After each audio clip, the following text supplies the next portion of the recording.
beliau mengajar di SMA Sumsel, Sumatera Selatan. Dan fasilitator kita, Ibu Kurniawati, yang belum bisa datang di sini ya Bu ya. Oke, kita lanjut mendengarkan sebuah puisi terlebih dahulu ya Bapak Ibu ya, tentang Aku Melihat Indonesia dari Pak Soeharto.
Terima kasih. Itu adalah puisi dari Pak Soeharto ya. Mungkin dengan puisi ini membuat kita menjadi lebih semangat lagi dalam menggapai sekolah kita menjadi lebih baik lagi. Tentang video Aku Melihat Indonesia karya Pak Soeharto. Puisi ini saya kasih kepada Bapak Ibu sekalian agar membentuk semangat kita dalam menggapai cita-cita anak kita, mendidik anak kita menjadi generasi yang lebih profesional lagi. Di sini saya mau menjelaskan tentang tujuan diskusi kita pada hari ini, yaitu di sini kita bisa melihat atau menilai kesesuaian visi sekolah kita dengan tujuan pendidikan yang berpusat pada murid. Setelah itu kita mendiskusikan juga tentang kesesuaian visi sekolah impian dan cita-cita murid dengan tepat. Dan kita menentukan program apa saja yang dapat mendorong pertumbuhan murid dari segala sisinya dengan tepat. Di sini saya mau menjelaskan kepada rekan-rekan sekalian tentang filosofi Ki Hajar Dewantara, yaitu kita selalu berpihak kepada murid agar generasi kita menjadi lebih baik,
Bapak Ibu mungkin udah selesai ya untuk kalimat pemantiknya.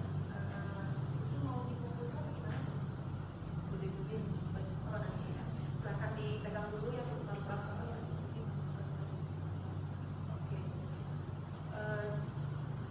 Oke, kita akan bahas sedikit ya Bapak Ibu ya. Saya pengen mendengar dari kalimat pemantik dari Bapak Ari. Bapak Ari ingin memimpikan murid-murid itu yang seperti apa Bapak?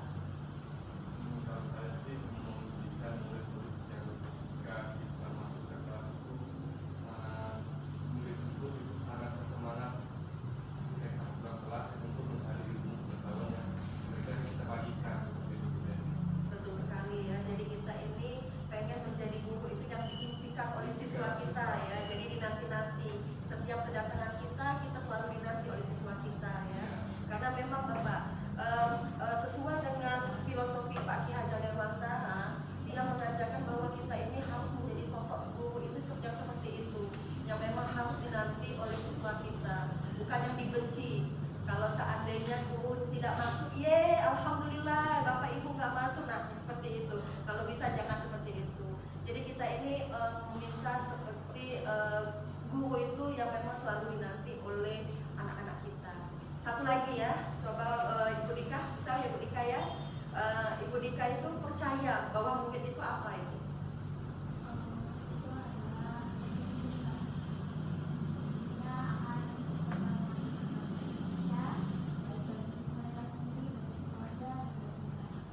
Oke, bagus sekali ya.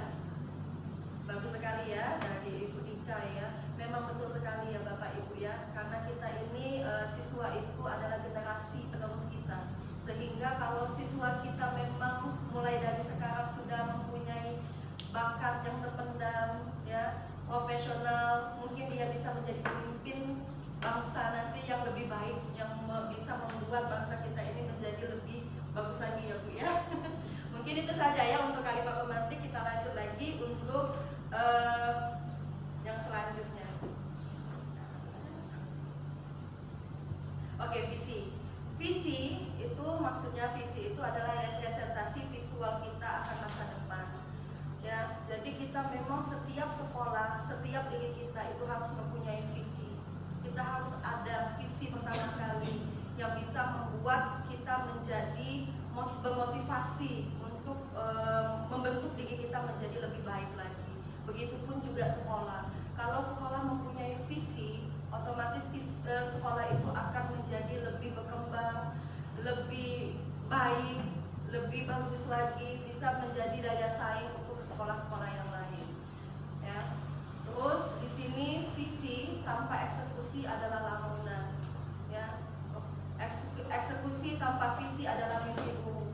Visi tanpa eksekusi adalah halusinasi. Jadi kalau kita hanya memberikan visi saja, tapi tidak pernah kita gerakan visi kita itu, ya semuanya pasti sia-sia saja. Ya, jadilah seseorang yang gigih dan bertahan pada visi kita dan fleksibel untuk cara Anda mencapainya. Kenapa seperti itu? Karena setiap perubahan zaman itu pasti berbeda-beda. Kadangkala saat ini ya kita ini kan digadang-gadangkan dengan teknologi yang semakin maju. Ya, kalau kita ketinggalan, ya otomatis kita tidak bisa bersaing dengan sekolah-sekolah yang lain. Ya, karena visi adalah yang mampu kita menggambarkan sehingga harus jelas dan terukur. Tuhan menciptakan manusia sama, tapi visi dan semangat hidup membuat mereka berbeda-beda. Jadi visi kita meskipun sama, tetapi semangat kita, ya apakah memang semangat kita yang selalu semangat atau bagaimana ya? Nah di sini ada inquiry apresiatif. Ini mengidentifikasi hal baik yang telah ada di sekolah dan mencari cara bagaimana hal tersebut dapat dipertahankan dan memunculkan strategi untuk mewujudkan perubahan ke arah yang lebih baik. Agar dapat menerapkan pendekatan inquiry apresiatif, maka langkah yang dapat dilakukan adalah dengan metode Bagja. Jadi Bagja ini pertama kali yang harus kita lakukan yaitu membuat pertanyaan terlebih dahulu. Nah, pertanyaan-pertanyaan itu untuk menentukan arah penelusuran kita, ya. Terus A itu ambil pertanyaan itu untuk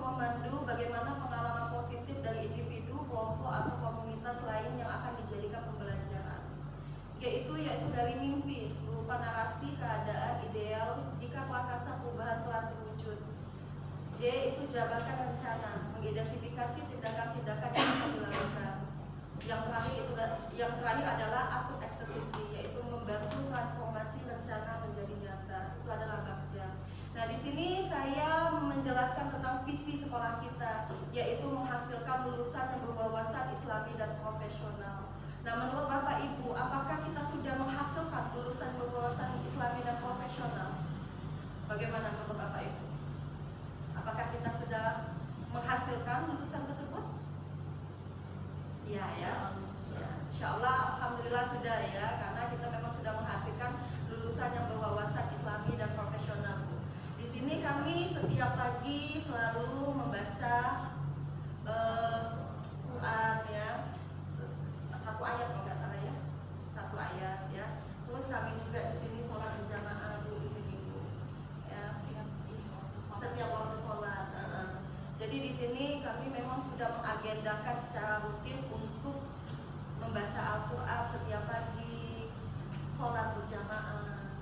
Dan di sini siswanya alhamdulillah profesional semua, karena di sini sudah mempunyai lab ya, lab sesuai dengan kejuruannya. Ya, lab kita juga sudah lengkap Bu. Jadi siswa yang lulusan dari sini sudah memahami apa yang harus mereka lakukan.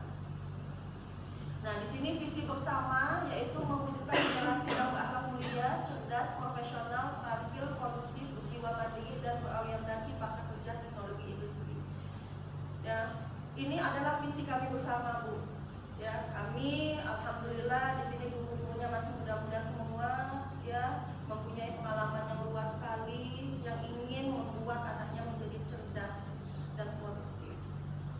Nah, visi saya di sini yaitu saya ingin mewujudkan peserta didik yang beriman dan bertakwa, berakhlak mulia, mandiri, kreatif, inovatif, bernalar kritis, bekerja sama dalam keberagamaan dan menjadi pemimpin teknologi. Kenapa saya ambil menjadi pemimpin teknologi? Karena saya lihat pada zaman saat ini teknologi memang sangat digadang-gadangkan. Ya, kalau siswa teknologinya tidak bisa mengikuti zaman sekarang ini, otomatis dia ketinggalan. Jadi saya mengangkat tentang menjadi pemimpin teknologi. Ya, prakasa perubahan yaitu di sini yang saya gunakan yaitu ATAP, yaitu aset, tantangan, aksi dan pelajaran. Ya, di sini asetnya itu antusiasme dan minat peserta didik yang tinggi terhadap teknologi. Guru memperhatikan perkembangan karakter, minat dan bakat peserta didik, dan peserta didik mampu menerapkan teknologi digital. T itu adalah tantangan. Tantangannya yaitu menanggapi faktor eksternal dan luar sekolah yang mungkin mengganggu, membiasakan peserta didik untuk memanfaatkan teknologi secara tepat, dan menggali potensi peserta didik sesuai bakat dan minat dalam pembelajaran. A itu adalah aksi, yaitu meningkatkan pembelajaran dengan pemanfaatan teknologi, membantu peserta didik mengenali dan mengembangkan bakat dan minatnya, serta membimbing peserta didik untuk memanfaatkan teknologi secara tepat. B itu adalah pelajaran, yaitu antusiasme dan minat peserta didik yang tinggi terhadap teknologi.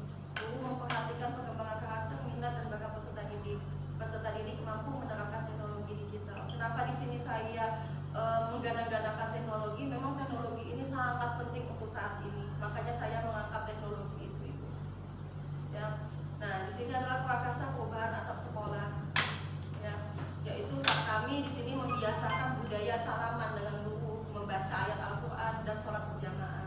Peserta didik mampu menerapkan teknologi digital, pengaruh media sosial, faktor eksternal pergaulan di luar sekolah, memberikan motivasi sebelum pembelajaran dan menyusun kesepakatan atau keyakinan kelas bersama siswa.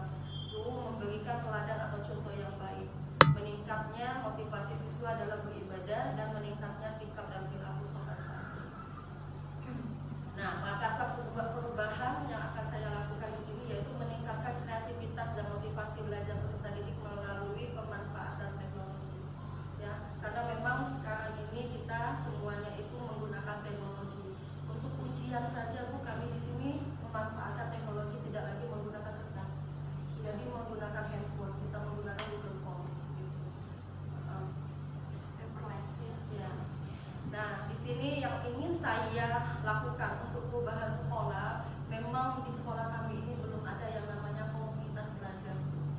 Ya, padahal di sini guru-gurunya itu memang sangat-sangat bagus sekali.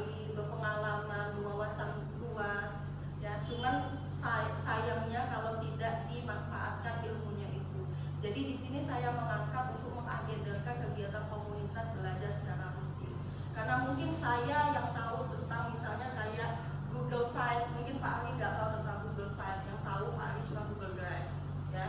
Nah begitu pun juga saya mungkin nggak tahu tentang Quizzes, mungkin Ibu Dika yang tahu tentang Quizzes yang lebih paham, ya. Atau lagi misalnya ada yang lain ya, mungkin Ibu Wiwin yang lebih memahami segala-galanya. Nah mungkin pengalaman-pengalaman itu nanti kita akan bisa belajar bersama.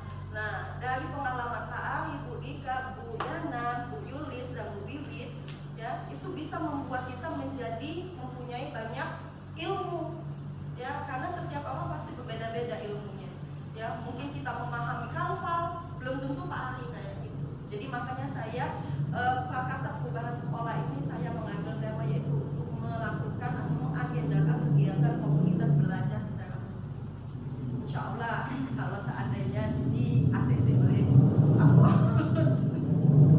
Ya, dan di sini visi dan prakarsa perubahan kami Bu, yang saya lakukan kepada anak-anak. Yang jelas kita memberikan pengajaran kepada murid itu dengan bahagia, senang, ya, dia memahami materi yang sudah kita berikan, dia bahagia dan materi yang kita sampaikan itu tersampaikan kepada mereka.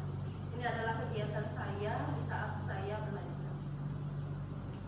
Nah, tujuan akhirnya itu sesuai dengan profil pelajar Pancasila, yaitu beriman takwa kepada Tuhan Yang Maha Esa dan berakhlak mulia. Mungkin teman-teman sudah tahu semua tentang ini ya,